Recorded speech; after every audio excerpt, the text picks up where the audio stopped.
समय ਦੇ ਵਿੱਚ ਵੀ ਜਿਹੜਾ धन्यवाद। ਹੈ ਇਹਦਾ क्वेश्चन और प्रभाव धन्यवाद हो सर सकता है। बलबीर सिंह जी। क्वेश्चन और क्वेश्चन नंबर 76 माननीय श्री विजयपाल सिंह तोमर जी।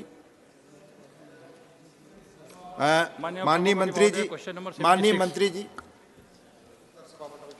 फर्स्ट सप्लीमेंट्री माननीय विजयपाल सिंह तोमर जी। महोदय, मैं माननीय मंत्री जी से जानना चाहता हूं आपके माध्यम से कि गायों में और विशेष रूप से जर्सी गायों में टीबी की बीमारी बहुत तेज़ी से फैल रही है। जब टीबी की बीमारी होती है तो उनके दूध में भी जाती है और बच्चों में मानव शरीर में भी जाती है, जिससे वो मानव में फैलती है। उस टीबी की बीमारी को रोकने के लिए कोई वैक्सीन या क्या उपाय किए गए? धन्यवाद। माननीय मंत्री जी। माननीय अध्यक्ष महोदय, माननीय तोमर जी ने 3 ही छांट कर दीजिएगा जिसमें लगे। जो बीमारी के बारे में, खास करके टीबी की बीमारी जो जर्सी गायों में हो रही है, उसके बारे में चिंता जताई है। ये बात सच है कि इनसे पशुपालक को भी नुकसान होता है, उसके हेल्थ को भी नुकसान हो रहा है, मगर अभी तक इस टीबी के बीमारी की ऐसी कोई मेडिसिन उपलब्ध नहीं है। और हेल्थ के लिए सर, मुझे आज इस ऑगस्ट हाउस को बताते हुए बड़ी खुशी हो रही है कि पहली बार हमारे प्रधानमंत्री जी के दिशा निर्देशों पर पूरे देश के पशुधन को वैक्सीनेटेड करने के लिए भारत सरकार की ओर से 100% खर्चे से वैक्सीनेशन का प्रोग्राम चल रहा है। 13,000 करोड़ रुपये की राशि अपने इस वैक्सीनेशन प्रोग्राम के लिए आवंटित की गई है और राज्य सरकारों के साथ मिलकर ये कार्यक्रम को हम आगे चला रहे हैं।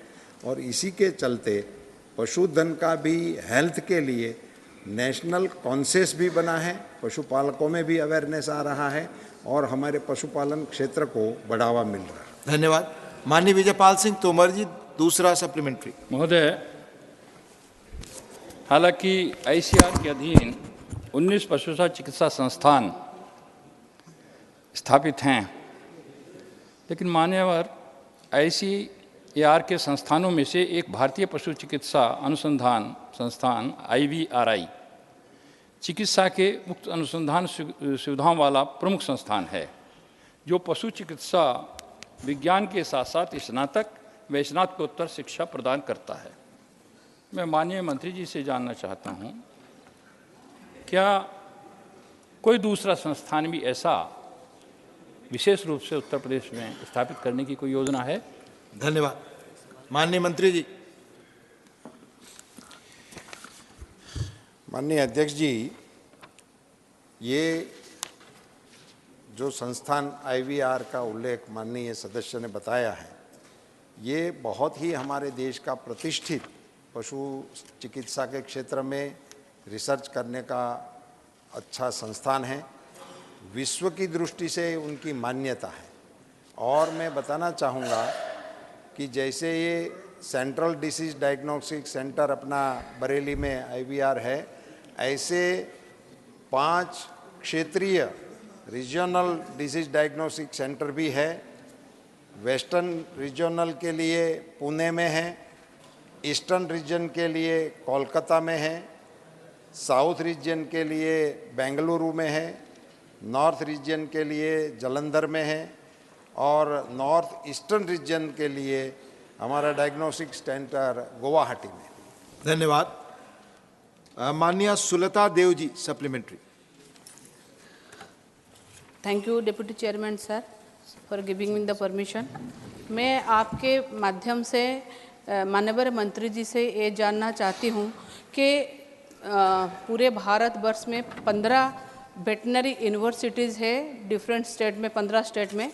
उड़ीसा में वेटनरी यूनिवर्सिटी करने का क्या प्रस्ताव है? क्योंकि 2021 में उड़ीसा में वेटनरी यूनिवर्सिटी का अनाउंसमेंट किया गया था, उसके लिए 20 करोड़ का बजट भी एलोकेशन हुआ था, मगर वो प्रोजेक्ट कहीं ना कहीं कोल्ड स्टोर को चला गया है।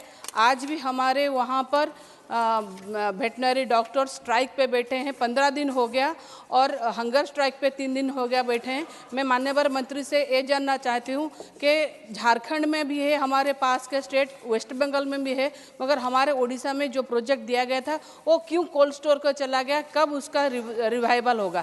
Thank you so much sir. Shri Saket Gokhale, sir not present. Yes, Honorable Minister. सवाल Sorry, Honorable Minister. No no sir There was some mishap. Sir बदलाव संध्या काल में ऐसा होता है। ये संध्या काल है। Grateful for appreciating it. ये माननीय सदस्य ने जो उड़ीसा की वेटरनरी यूनिवर्सिटी के बारे में प्रश्न उपस्थित किया है, मैं उनके संज्ञान में बताना चाहूँगा कि ये यूनिवर्सिटी बनाने का वो राज्य सरकार का दायित्व होता है। राज्य सरकार इसमें आगे बढ़े तो भारत सरकार इसमें इनका सहयोग करने का जो भी हमारे पास प्रस्ताव आएगा तो हम जरूर देखेंगे। वो जो स्ट्राइक का उल्लेख कर रहे हैं उसका भी कोई कॉग्निजेंस भारत सरकार को अभी तक मिला भी नहीं है, हमारे संज्ञान में भी नहीं है।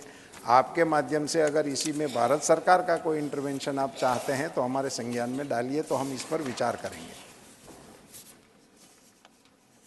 Shri Saket Gokhale, not present. श्री हरनाथ सिंह यादव। माननीय सभापति जी, गाय विश्व का एकमात्र प्राणी है जिसका दूध, घी, छाछ और मलमूत्र वैज्ञानिक दृष्टि से अत्यधिक उपयोगी और पवित्र माना जाता है, जिसके कारण से समस्त हिंदू समाज गाय को सांस्कृतिक, धार्मिक, आर्थिक और चिकित्सकीय दृष्टि से अति श्रद्धा के साथ गौमाता के रूप में पूजा करता है। परंतु सरकारी अभिलेखों में गौमाता को गौ पशु के रूप में उल्लेख होता है, जो करोड़ों लोगों की भावना को आहत करता है। मैं माननीय मंत्री जी से जानना चाहता हूँ, क्या सरकार गौमाता को गौ पशु संवर्ग से हटाकर अलग से गौमाता संवर्ग बनाने पर विचार करेगी? माननीय अध्यक्ष महोदय, हरनाथ सिंह जी का ये बहुत ही भावना सभर अच्छा सुझाव है, उस पर सरकार अवश्य विचार करेगी।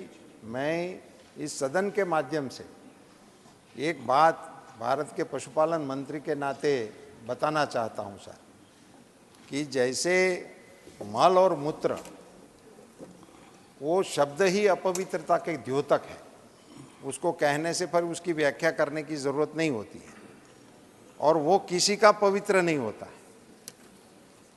पूरी दुनिया की पूरी सृष्टि में, जल थल नभ में, एक हमारी देशी गौमाता ऐसी है जिसका मल और मूत्र पवित्र है। सो ये कुछ कुदरत ने ही ऐसा सर्जन किया है, इसका सम्मान हम तो कर ही रहे हैं, मगर अब विश्व भी कर रहा है, और दुनिया में हमारी इंडिजिनस गाय का बहुत ही बड़ा मार्केट खड़ा हो रहा है, दुनिया में उसका डिमांड बढ़ रहा है। Honorable members, His Excellency Dr. Hassan Mahmood, Honorable Foreign Minister of Bangladesh, an honored guest, is seated in the special box to view our proceedings of the House.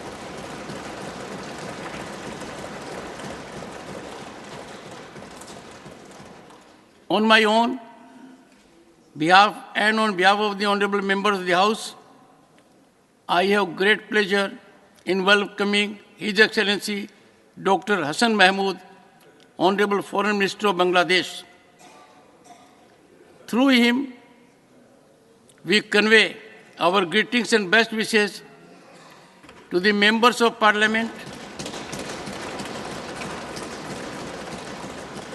the government of Bangladesh, and the friendly people of Bangladesh.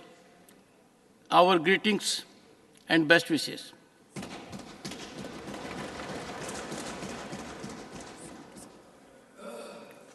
Question number 77, Shri Kanak Medla Ravindra Kumar.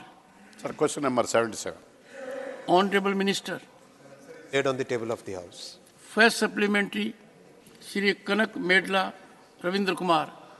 Sir, I had gone through the answer given by the Honorable Minister. Out of 477.39 crores, the state government has deposited 52.69 crores. Likewise, out of 421.35 hectares, 162.52 hectares has already handed over with regard to the project. Similarly, Nadikudi Srikalahasti New Lane, Bhadrachalam Kovur New Lane, Vijayawada, Gudivada, Bemaram, Narsapuram, Gudivada, Machilipatnam, Bemaram Lane, Kadapa, Bengaluru New Line, Tumkuru, Rayadurga New Line, Visakhapatnam Metro Line. Already the projects are there pending for the last several years. All these projects are non-startup, despite of the small contribution by the government. And the state government, according to the answer, the state government did not allocate the sufficient land and funds. In view of this non-startup projects for the last 21 years, last few years, whether there is any proposals to central government on its own to take up the railway projects due to the financial doldrums of the state of Andhra Pradesh in view of the present system. Honorable Minister. Chairman, sir, Honorable Member has raised a very valid point. When there was a very clear agreement between a state government and the central government for a particular project, then that agreement should be honored. Wherever the central government has taken up the projects on their own, and of course all those decisions are taken in consultation with the state governments, projects have been fully funded by the central government. But in the cases that Honorable Member has mentioned, the state government had promised to contribute because those projects had some financial viability issues. So the state government must honor their commitments. Second supplementary, Shri Kanak Medala Ravindra Kumar. Sir, with regard to the, in view of as per the provisions of the AP Reorganization Act, South Central Railway Zone has to be established in the state of Andhra Pradesh, Visakhapatnam, Aradhan. Despite of the proposal made by the central government, and according to the central government, the state government did not allocate the sufficient land at the answer given by the earlier by the Honorable Railway Minister. But the state government is expressing their opinion. We have already addressed the letters to the central government. Despite of the central government, state government willingness, the railway department did not come forward to establish the railway zone. Your supplementary. What is the impediment to proceed further in respect of the railway zone? Honorable Minister. The land which has been identified so far, it's a 52-acre plot. That is the backwater of a lake, sir.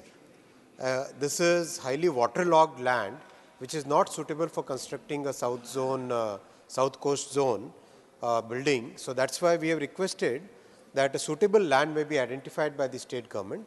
That process is on. In the meanwhile, sir, I would also like to point out that Honorable Prime Minister Shri Narendra Modi ji has allocated record amount of funds for development of railways in Andhra Pradesh.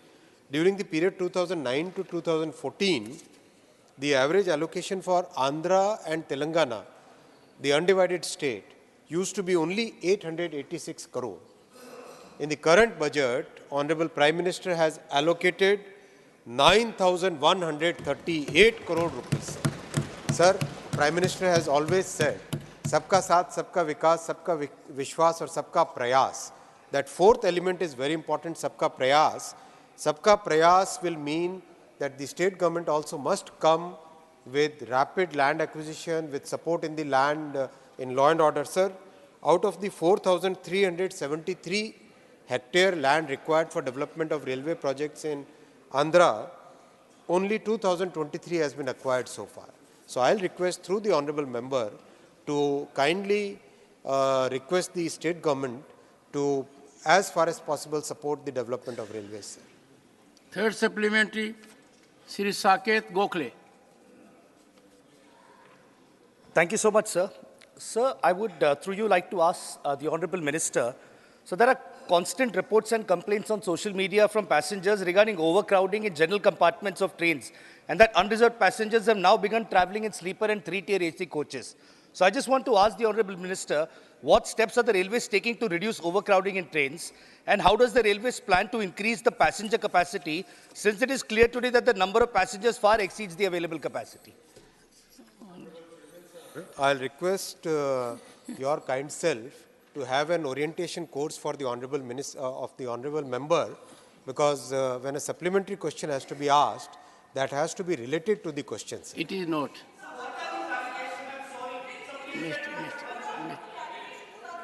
Please take your seat. It is Mr. Gokhale. One second, Mr. Gokhale, don't make it a habit. The question is implementation of Kotipalli Naraspur railway project.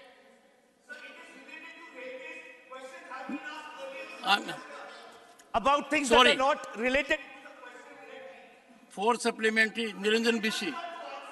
Sorry, and don't do it like this. Don't do it like this. Don't make it a habit. Try to learn. No, it has become your habit to. You can ask a question. Sit down first.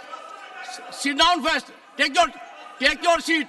Honorable members, when questions are raised, and Jairam Ramesh, you are here.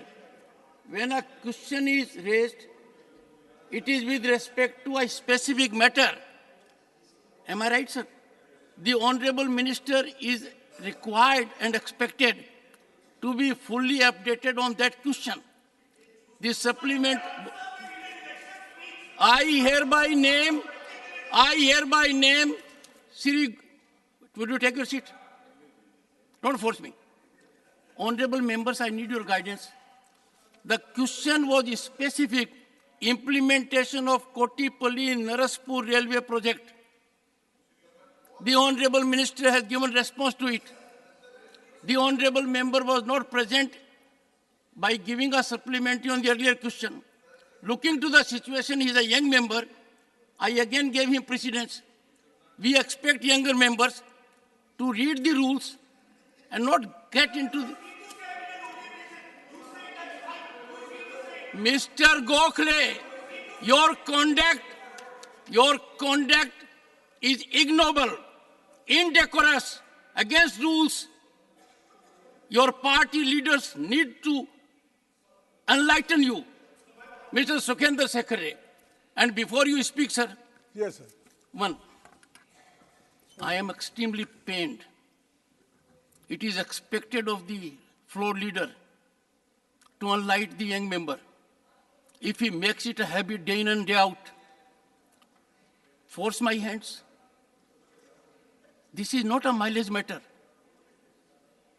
Would anyone in the House with any sense of proportionality expect the Honorable Minister to respond immediately on an issue which is not subject matter of the question? I strongly appeal to you, Sukhendu Shekhar Reddy, I strongly appeal to you. Take up the matter in your parliamentary party. Take up the matter with your leadership. I have highest regard for all political parties.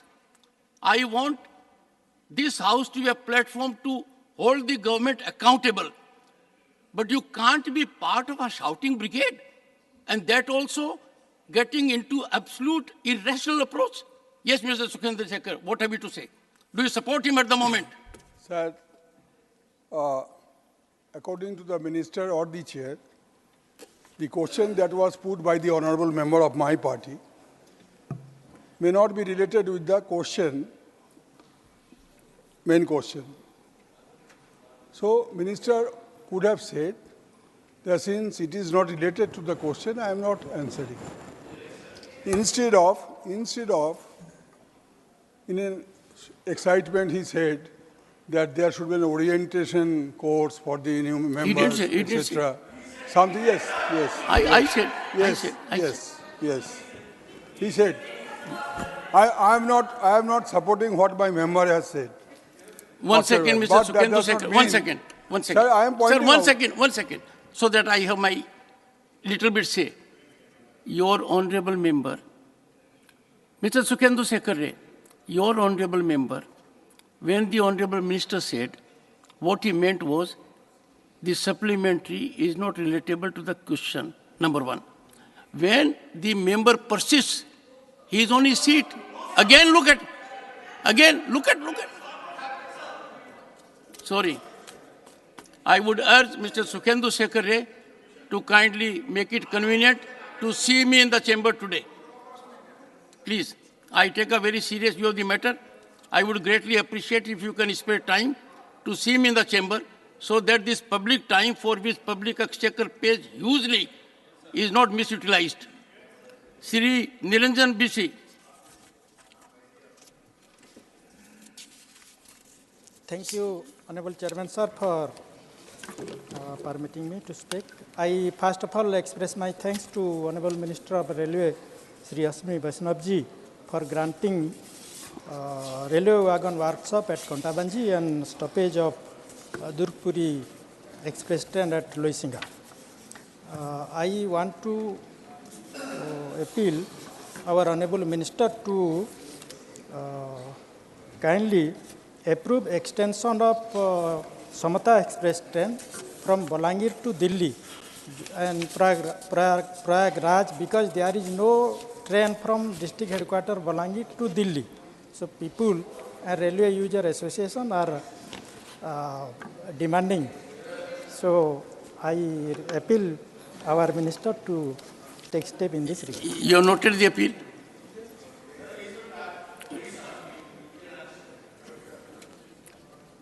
Dr. John Britas, there is a ruling of the chair that the Honorable Minister has noted the appeal.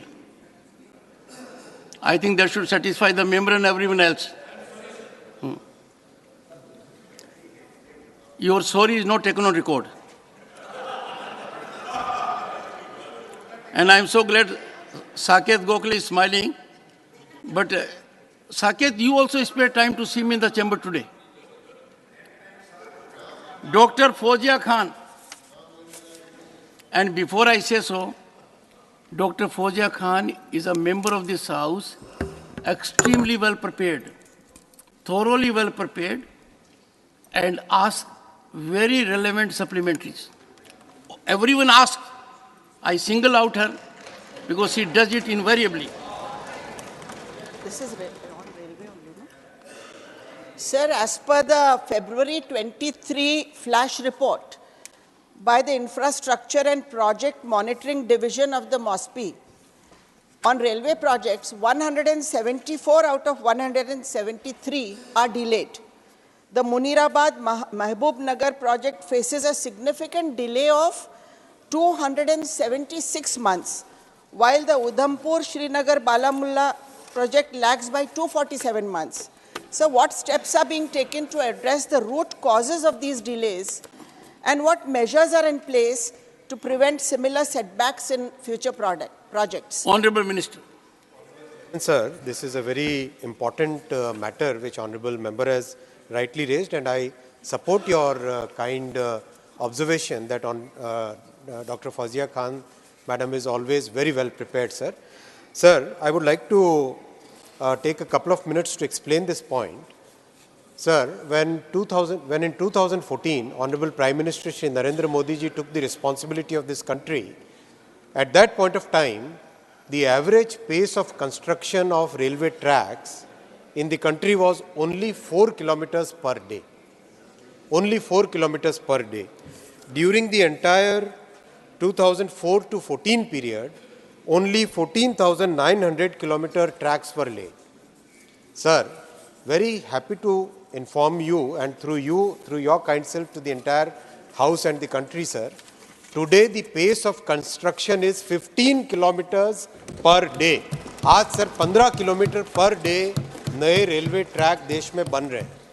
Sir 2014 से 2023 का अब तक का जो period है, अभी तो 2 महीने और बाकी है इस फाइनेंशियल ईयर में सर, इसमें कुल मिला के 30,336 किलोमीटर के नए रेलवे ट्रैक्स बने सर. तो काम में जितनी भी सिस्टमेटिक इम्प्रूवमेंट्स करने थे, there are lots and lots of reforms which Prime Minister has done in railway sir. बहुत सारे डॉक्यूमेंट्स का स्टैंडर्डाइजेशन, बहुत जगह जहाँ पे दिक्कत आ रही थी डिज़ाइन में डिज़ाइंस का स्टैंडर्डाइजेशन, कई जगह ऑर्गेनाइजेशन की स्ट्रेंथ को इम्प्रूव करना, कई जगह प्रोसेसेस को चेंज करना जिससे कि काम तेज़ी से अप्रूव हो। और सबसे बड़ी बात सर फंडिंग का।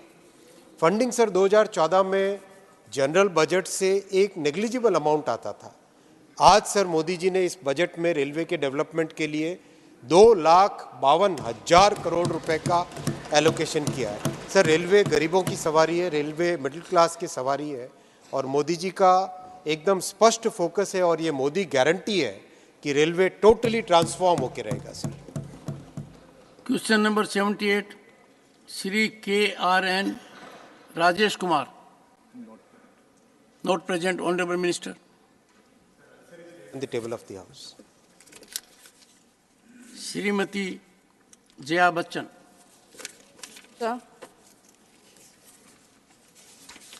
Sir, I'd like to ask whether the government has considered amending the intermediary rules under the IT Act, if so, the reason thereof, and whether the government plans to introduce pre-censorship of online content, and if so, the details, sir. Honorable Minister. Has asked a very, very relevant and very important point. I would like to answer this supplementary in 3 parts, sir. First part is, yes, we are amending the intermediary rules, and the reason for that is the deep fake issue which has come up in a very big way, sir. So today's social media platform, internet, is an integral part of our lives. Practically everything that we do, whether it is banking, whether it is entertainment, whether it is news, reading news, whether practically everything we are dependent upon social media platforms and the internet, sir. And with the spread of misinformation, the spread of deep fakes, we must take very strict action and very urgent actions to make sure that this menace is removed. So we are amending the intermediary rules. We are coming up with provisions where there is a significant responsibility bestowed on the social media platforms so that they can detect deepfake, they can detect misinformation and take early action. That is the first part, sir. The second part, very clearly, sir, the context of the social media platforms and the safe harbor, which was there for many decades, that context has today changed. Today, sir, most of the social media platforms are already having their moderation technologies, moderation requirements, basis that they are doing lots of moderation already. So in that sense, the platform is no longer a pure platform as it was, let's say, 30 years back. So today, the entire world, the global regulatory community is reaching a kind of consensus, and I'll request honorable members also to develop some sort of consensus on this, that the social media platforms will have to take more responsibility for what they are publishing on their platforms. That is the second part. And the third part, Honorable Chairman Sir, is that we are creating an institutional framework for the digital economy. That institutional framework has 3 parts. First is having a totally new set of legislations. The telecom bill has been passed by this kind house, by this esteemed house. The digital personal data protection bill has been passed by this esteemed house. There is another bill in the working. The rules and regulations and the entire implementation mechanism is being converted to a totally digital mechanism. We are also working very closely with almost every stakeholder to make sure that our internet is safe, it is trusted, and it is delivering what it is supposed to do, sir. Shri Rajiv Shukla.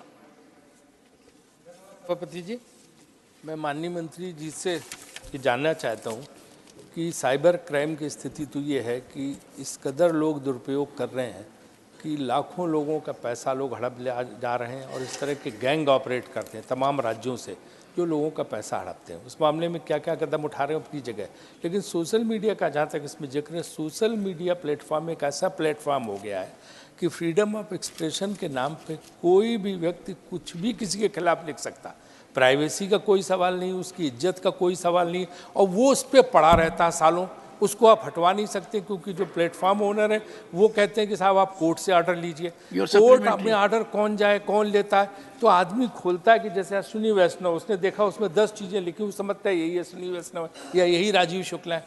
असलियत ये है कि बात कुछ होती, उन allegation के आधार पर लोग ओपिनियन फॉर्म करते हैं। इसको कैसे रोकेंगे? ये तो एक ऐसी प्रॉब्लम हो गई है कि लोगों की प्राइवेसी छिन गई है, लोगों की अपनी जो इज्जत है, जो लोगों की रिस्पेक्ट है, रेपुटेशन, उसके साथ ऑनरेबल मिनिस्टर सर ब्रॉडकास्टर की जो है रेगुलेशंस हैं, न्यूज़पेपर्स के रेगुलेशंस हैं, लेकिन सोशल मीडिया में कोई अकाउंटेबिलिटी नहीं। तो आप कैसे उसको फिक्स कर रहे हैं, उसका क्या प्रोविजन ला रहे हैं? एक ऑनरेबल मिनिस्टर, जो दूसरे ये कंटेंट हटे कैसे वहाँ से? और तीसरी चीज़ सर मैं आपसे ये कहना, जो आप यूट्यूब चैनल वगैरह पर ये जो है लगा रहे हैं ब्लॉग, माननीय सभापति तो वो महोदय जो है एक तरफा नहीं होना चाहिए। इसके लिए कोई रूल बनना चाहिए, नहीं कि आपने जो सरकार विरोधी उनको तो हटा दिया, बाकियों को चलते रहे, उससे समस्या का हल नहीं निकलेगा, आगे दूसरे लोग दुरुपयोग करेंगे। तो मैं ये थोड़ा विस्तार से था, लेकिन क्षमा चाहता हूँ। Inspired by the honorable minister, the honorable member has asked supplement in 3 parts.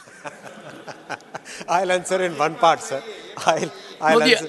Epicenter is Jaya Bachchan ji. Sir मैं इस प्रश्न का उत्तर केवल एकदम संक्षिप्त में देना चाहूँगा। एकदम संक्षिप्त में देना चाहूँगा सर। आपने ऑनरेबल मेंबर ने एकदम सही बात कही है, और जो पॉइंट मैंने पिछले प्रश्न के जवाब में कहा था कि सोशल मीडिया प्लेटफॉर्म्स को जिम्मेदारी लेनी चाहिए, और इसके ऊपर इस हाउस में भी कंसेंसस बनना चाहिए सर, क्योंकि विश्व भर में आज एक कंसेंसस बन रहा है। सोशल मीडिया प्लेटफॉर्म, जैसा माननीय सांसद ने कहा कि ऐसा नहीं हो सकता कि कोई भी कुछ भी लिख दे और किसी की भी रेपुटेशन के साथ खिलवाड़ कर दे। ऐसा नहीं होना चाहिए सर। समाज में सोशल मीडिया प्लेटफॉर्म की बहुत वैल्यू है, उसकी एक पॉजिटिव वैल्यू है, और एक जो नेगेटिव इश्यू है उसको सॉल्व करना भी हम सब की जिम्मेदारी है। और इसमें हाउस का एक कंसेंसस रहे कि जो भी अगर कोई गलत लिखता है उसको तुरंत हटाने का पावर भी होना चाहिए, मेथड भी होना चाहिए। सरकार ने सर इंस्टीट्यूशनल फ्रेमवर्क बनाया है और बहुत कारगर अब तक सिद्ध हुआ है, और जैसे जैसे हाउस में और कंसेंसस होगा और कड़े कानून इस पर बनाने चाहिए sir. Shrimati Priyanka Chaturvedi.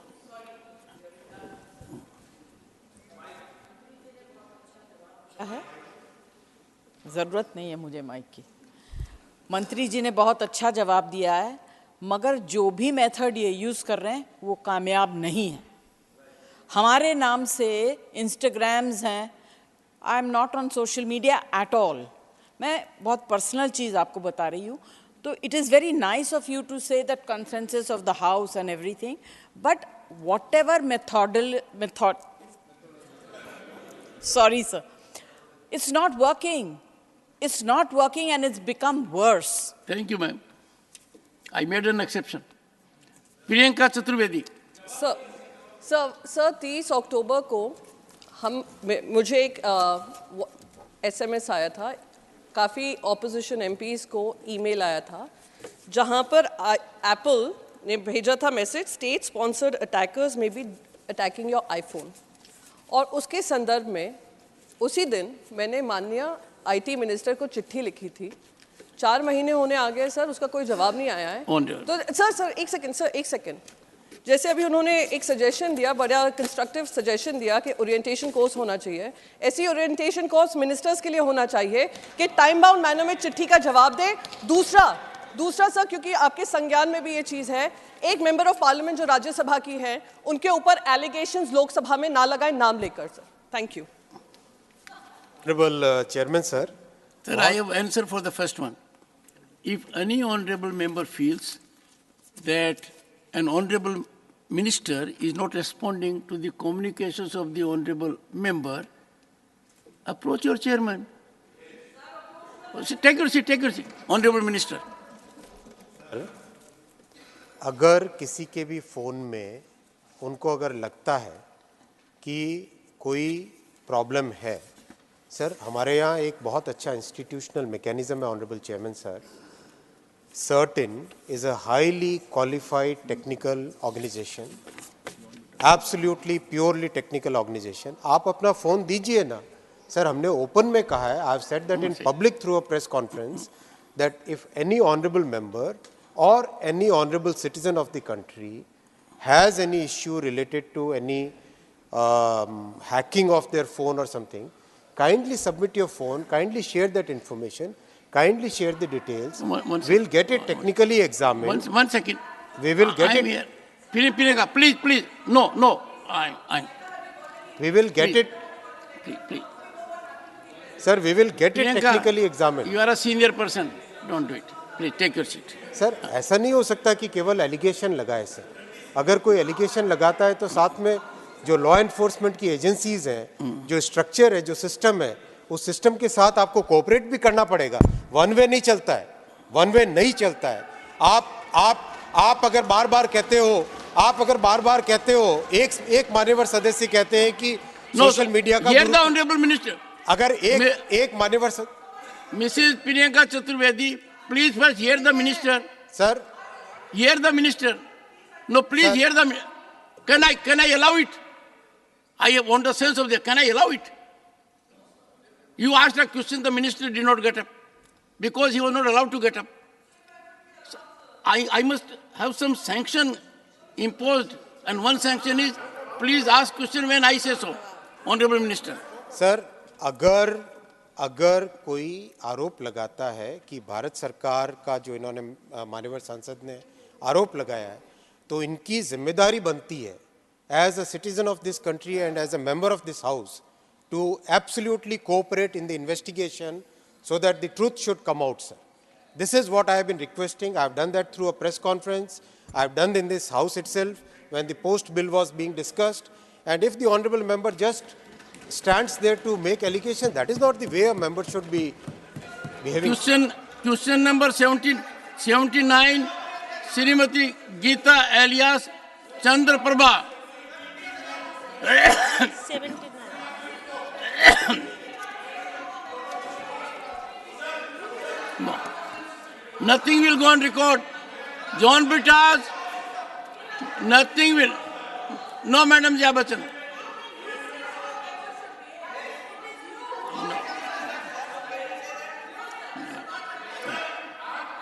Question number 79, Srimati Geeta alias Chandra Prabha. 79. Honorable Minister, question number 79. Yes, ma'am. Supplementary one, Srimati Geeta alias Chandra Prabha.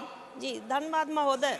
मैं आपके माध्यम से माननीय मंत्री जी से जानना चाहती हूँ कि देश में उत्पादन तथा उत्पादकता बढ़ाने के लिए सरकार ने क्या कदम उठाए. 10 साल के पहले की तुलना में उत्पादन में कितने % की वृद्धि हुई है.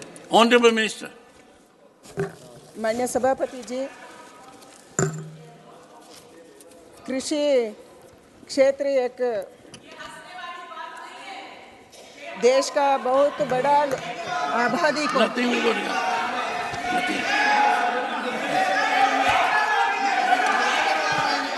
Mr. Vajpayee, why don't you sit down? No, but why are you getting up? No one should get up. And you are chief whip of the party, sir. Please, yes, Honorable Minister. माननीय सभापति जी, देश का बहुत बड़ा आबादी कृषि क्षेत्र और पूरक क्षेत्र से अवलंबित है, उद्योग के लिए, जीवन के लिए. एंड इतना बड़ा आबादी 140 करोड़ लोग का भोजन देने का काम देश का कृषि क्षेत्र करता है, हमारे किसान करते हैं. सर, माननीय सदस्य ने प्रश्न पूछा, पहले इसको सरकार से क्या मदद मिल रहा था, अभी क्या मिल रहा है. माननीय सभापति जी, 2014 में कृषि क्षेत्र का बजट था केवल 27,000 करोड़. अभी देश का बजट है 1,25,000 करोड़ का बजट हमारे प्रधानमंत्री जी नरेंद्र मोदी जी का नेतृत्व में हम रखे हैं. सर, कल इधर बहस होते थे, ये बजट को यूज नहीं किया. मैं आपका माध्यम से माननीय सदस्य को अवगत करना चाहती हूं. सर, ये बजट हम राज्य को देते हैं. इम्प्लीमेंटेशन एजेंसी हमारे देश में कृषि क्षेत्र में स्टेट है. स्टेट को अलग अलग योजना के तहत हम पैसा देते हैं, उधर वो प्रोजेक्ट रिपोर्ट बनाना है एंड राज्य का चीफ सेक्रेटरी का नेतृत्व में एक SLAC कमेटी है सर। हर एक जिला को क्या चाहिए, क्या कमियां हैं, उसका आधार पर उधर प्रोग्राम बनाना चाहिए। बहुत कुछ स्टेट से ऐसा प्रोजेक्ट रिपोर्ट नहीं आती है, इसके कारण ये पैसा का इस्तेमाल उधर नहीं होती है, वह वापस आती है सर। हमारे सरकार में अलग अलग योजना के तहत हम पैसे रखे हैं एंड इसके कारण 2014 में ये देश का उत्पादन था 246 मिलियन मेट्रिक टन। अभी ये साल का हमारा देश का कृषि उत्पादन दान में 329 मिलियन मेट्रिक टन का बढ़ोतरी हो गया है सर। सब्जी और फल में 355 मिलियन मेट्रिक टन का बढ़ोतरी हो गए हैं। हम सरप्लस उगा रहे, we are producing surplus in the country sir and we are, हम हमारा देश का GDP में 18% उसका कृषि क्षेत्र से हम दे रही है एंड निर्यात करने में देश में हम 5वें नंबर में पहुंच रहे हैं sir and 54 billion US dollar का निर्यात हमारे देश में ये साल में हम किया है सर। इसके एक ही कारण है, हमारा देश का प्रधानमंत्री नरेंद्र मोदी के नेतृत्व में हम किसान सम्मान योजना को 11 करोड़ किसानों को हम दिया है। 2,81,000 करोड़ रुपए इसी में रखे हैं। फसल बीमा योजना में हम हमारे किसानों को मदद, आपदाओं को संदर्भ में मदद करने का काम किया है। हमारे देश का फसल बीमा योजना पूरे विश्व में नंबर 1 हो गए हैं क्योंकि वो रजिस्ट्रेशन ज़्यादा हो रही है। किसान 30,000 प्रीमियम दिया है, उसको अकाउंट में 1,50,000 करोड़ का भुगतान हम किया है सर, वो वर्ल्ड में नंबर 1 है। ऐसे मैकेनाइजेशन योजना में हम मदद कर रहे हैं। हम 44,000 किसानों को सब्सिडी में मशीनरी दिया है। कस्टमर सेंटर 23,000 करोड़ उसको दिया है। 20,000 सेंटर में हम मशीनरी बैंक रखे हैं। हमारा प्रधानमंत्री घोषित किए थे सर 10,000 FPOs हम बनाएंगे। अभी तक 7,400 करोड़ एंड 57,000 हम इसी में रखे हैं एंड 7,747 FPOs अभी तक रजिस्ट्रेशन हो गए सर। ऐसे हम मैकेनाइजेशन के साथ साथ अभी डिजिटल कृषि बनाने के लिए कोशिश कर रहे हैं। नमो ड्रोन दीदी को हम ट्रेनिंग दे रहे हैं। ऐसे 30,000 नमो ड्रोन दीदी को हम ट्रेनिंग देंगे सर। एंड खाद में, उर्वरक में पहले का सरकार, अभी माननीय सदस्य ने पूछा क्या उन्नति हम किया है। पहले का सरकार 2014 में 71,000 खाद के लिए रखे थे। हम 2,50,000 करोड़ रुपए हम खाद के लिए सब्सिडी देश में दे रही है सर। ये पूरा प्रोग्राम के कारण हमारा उत्पादन और उत्पादकता दोनों बढ़ रही है sir. Second supplementary Shrimati Geeta alias Chandraprabha. जी, मेरा माननीय मंत्री जी से दूसरा प्रश्न है कि MSP के माध्यम से देश में कुल कितना खाद्यान्न खरीदा गया तथा देश में कुल कितने किसानों को MSP का लाभ प्राप्त हुआ। Honourable minister.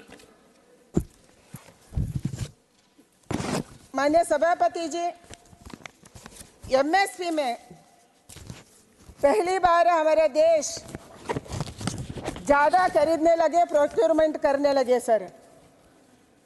2014-15 में गेहूं का खरीदा हुआ था, प्रोक्योरमेंट हुआ था 281 लाख मेट्रिक टन।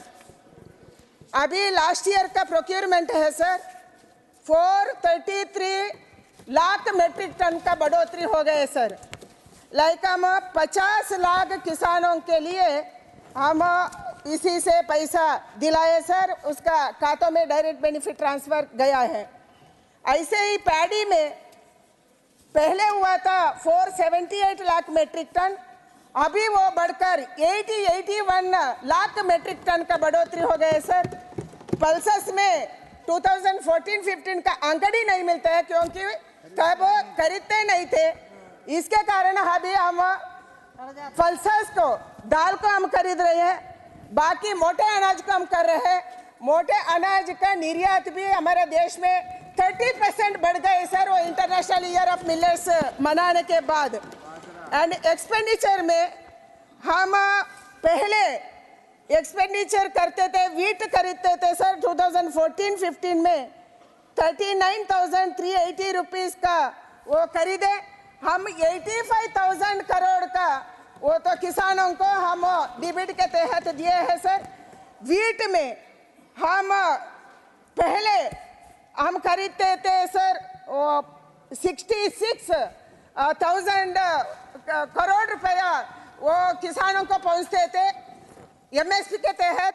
अभी 1,72,000 करोड़ का एमएस का भुगतान हम किसानों को किया है। ऐसे बहुत बड़ा मात्रा में अभी एमएस में खरीद में लगे सर। एंड ऑयल सीड में एंड दाल में भी हम खरीदने लगे। ऑयल दाल का 40% का कैप था सर, 40% खरीदना। ये साल हम उसका भी निकाल के क्या उगाते हैं, हम किसान क्या उगाते हैं उसका पूरा खरीदने का कोशिश हम किया है sir. Supplementary by doctor Ashok Kumar Mittal. माननीय सभापति महोदय, मैं माननीय मंत्री जी से जानना चाहूँगा कि कृषि मंत्रालय ने पिछले 5 वर्षों में 1 लाख करोड़ का अनस्पेंड बजट वापस कर दिया गया है। तो भारत सरकार या मंत्रालय बजट जब बनाती है तो उसके जो प्रावधानों को सही तरीके से लागू ना करने की वजह से जो ये पैसा वापस जा रहा है उसको रोकने के लिए क्या प्रावधान कर रही है?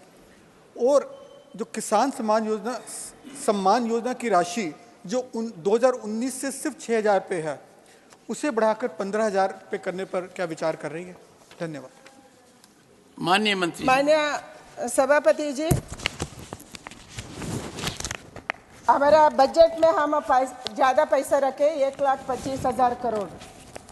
ये पैसा जाती है सर स्टेटों को, राज्यों को जाती है, क्योंकि इम्प्लीमेंटेशन एजेंसी राज्य है।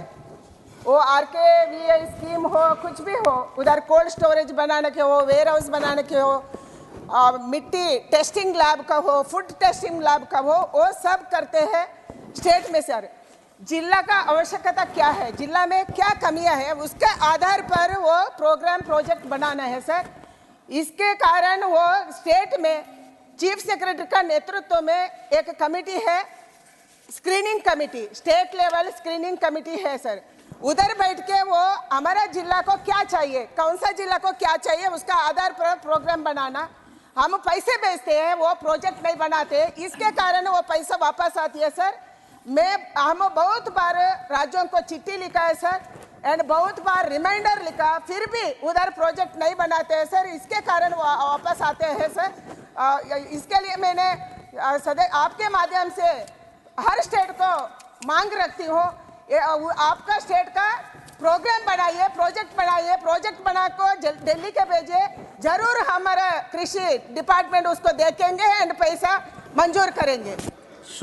सुश्री कविता पाटीदार।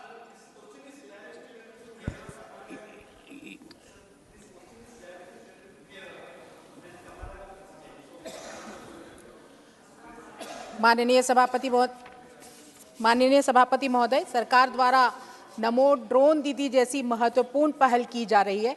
मैं आपके माध्यम से माननीय मंत्री जी से पूछना चाहती हूं कि नमो ड्रोन दीदी के अंतर्गत महिलाओं को उपलब्ध की जा रहे ऋण में क्या ब्याज में भी छूट प्रदान किया जा रहा है? माननीय मंत्री जी। माननीय सभापति जी, अभी प्रधानमंत्री जी ने 30,000 ड्रोन महिला दीदी को ट्रेनिंग देने का वो शुरुआत किया है। इसी में 15,000 महिला को हम ड्रोन देंगे एंड सब्सिडी में देंगे। महिला के लिए 50% से ज़्यादा सब्सिडी हम देने वाले हैं सर। अभी वो केवीके में है, आने वाले दिन में महिला को हम सब्सिडी से ड्रोन देंगे, उसको ट्रेनिंग देंगे, उसको एक असिस्टेंट भी देंगे।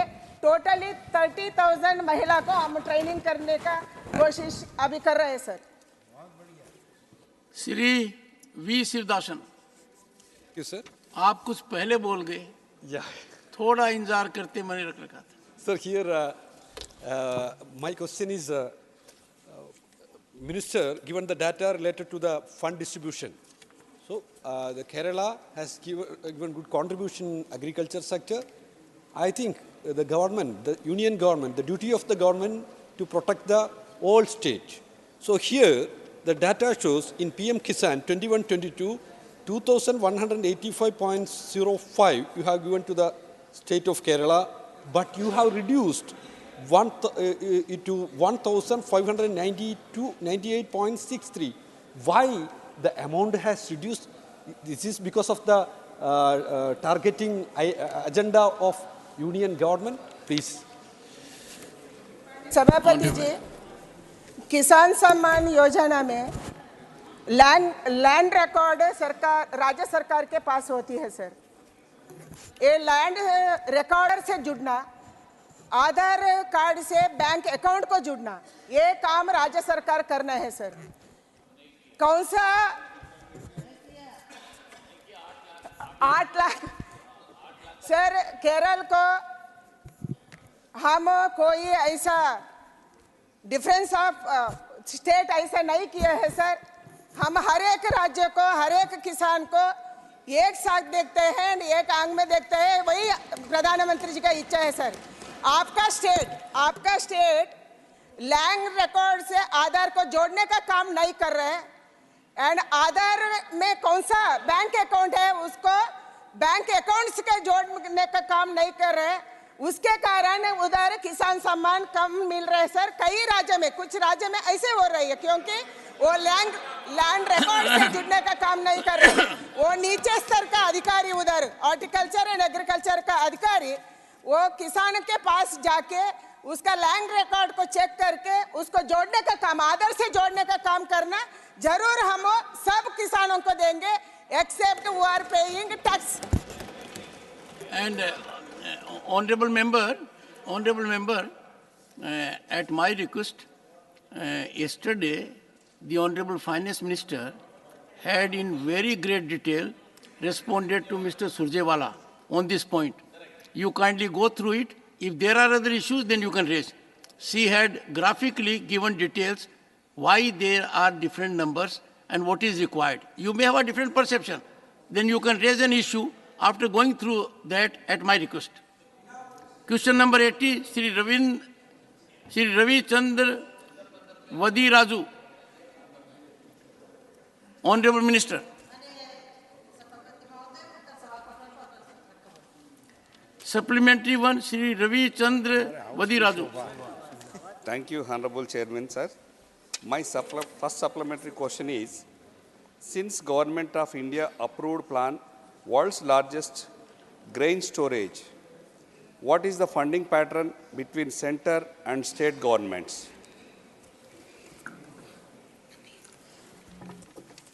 माननीय सभापति महोदय, स्पेशल इन्होंने केरल के संबंध में पूछा है। मैं बताना चाहती हूँ केरल के अंतर्गत, क्योंकि ये बहुत बड़ी मजबूत व्यवस्था है। What you see, our women ministers are thoroughly prepared.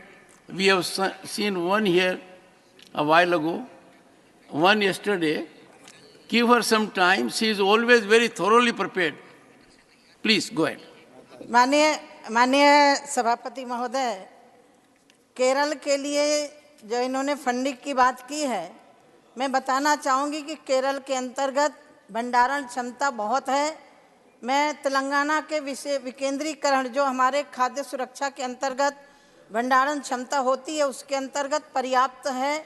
कुल भंडारण क्षमता स्वयं किराए के 14,700,000 टन की व्यवस्था है। माननीय सभापति महोदय, इसके अतिरिक्त राज्य एजेंसियों की 17,21,000 टन की क्षमता है। कुल मिलाकर के राज्य में भंडारण क्षमता 31,88,000 टन की है। एकत्रीकरण में, भंडारण में कोई कमी नहीं है।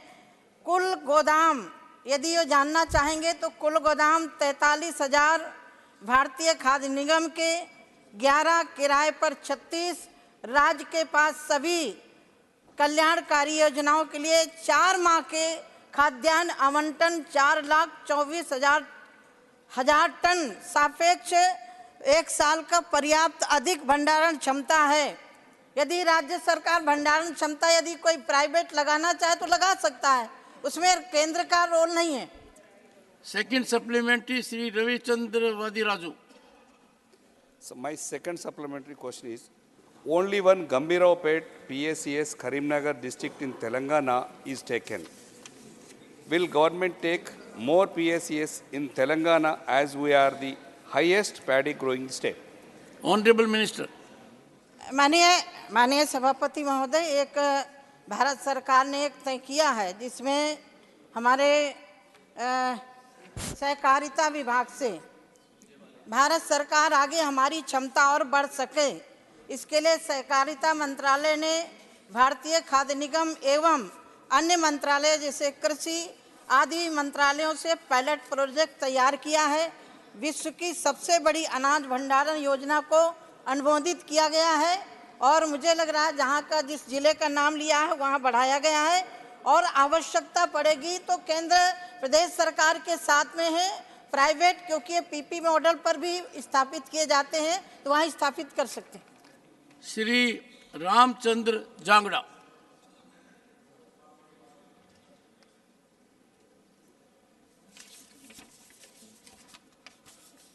डॉक्टर अशोक वाजपेयी।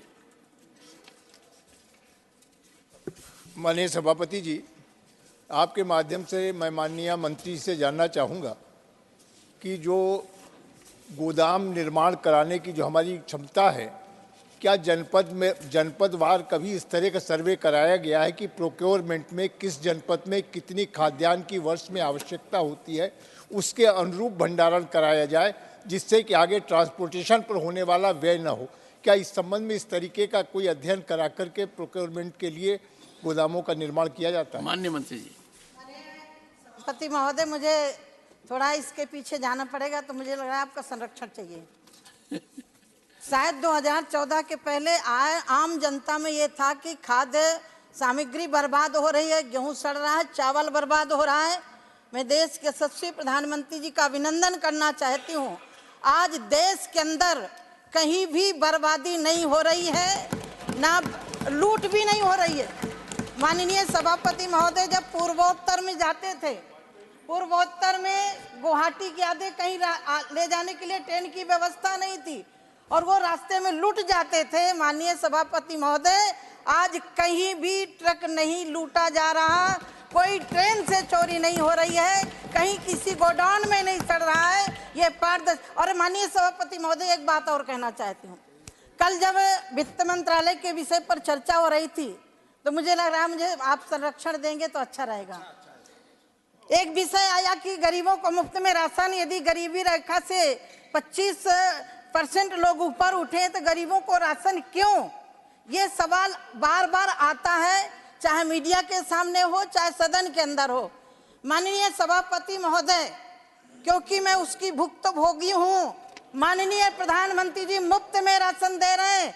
राशन गरीबी के आधार पर नहीं, उन गरीबों को गरीबी से ऊपर उठाने के लिए राशन दिया जा रहा है।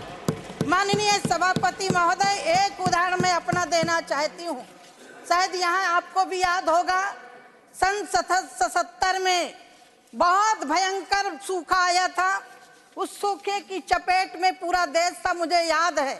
उस समय की सरकार ने मुफ्त में राशन नहीं दिया था, काम के बदले राशन दिया था। मैं अब आभार व्यक्त करना चाहती हूँ देश के यशस्वी प्रधानमंत्री जी का, जब देश के अंदर भी पूरे विश्व को भयंकर कोरोना ने चपेट में लिया उस समय राशन भी दिया और मनरेगा के तहत उनको काम दिया।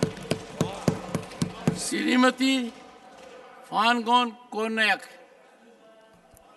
Thank you, Chairman, sir. I thank the government under Prime Minister Modi for concentrated focus on development of the Northeast in all sectors. My question pertains to part D of the question, and I seek details from the Honourable Minister on central sector schemes, storage and godowns focused on Northeast. Honourable Minister. माननीय सभापति महोदय, मैं आदरणीय सांसद का बहुत सम्मान करती हूँ। पहले मैं 2014 के बाद जब मंत्री बनी गुवाहाटी गई, वहाँ कहीं भी स्टोरेज की व्यवस्था नहीं थी। ट्रक से जाता था और बरसात हो गई तो वो माल भी रास्ते में खराब हो जाता था। मैं स्वयं गुवाहाटी त्रिपुरा में गोडाउन देख करके आई हूँ, वहाँ अच्छी गोडाउन की व्यवस्था है और भारत सरकार कोई भी स्टेट में व्यवस्था के लिए कंजूसी नहीं कर रही है, क्योंकि वो अनाज अब बिचौलियों के बीच में नहीं जा रहा, अब वो अनाज लाभार्थी के बीच में जा रहा है। और माननीय सभापति महोदय, मुझे बताते हुए खुशी हो रही है, मेरे क्षेत्र में जब लोग बाहर जाते हैं लौट के बताते हैं कि दीदी हम गुजरात में अपना राशन उठा लेते हैं, अब राशन में कहीं भी कोई घोटाला नहीं हो रहा, लाभार्थी के पास सीधे पहुंच रहा है। पूरा सिक्सर मार्केट इस लोकसभा के लास्ट सेशन का लास्ट क्वेश्चन बड़ा ही जोरदार नारी शक्ति ने जवाब दिया।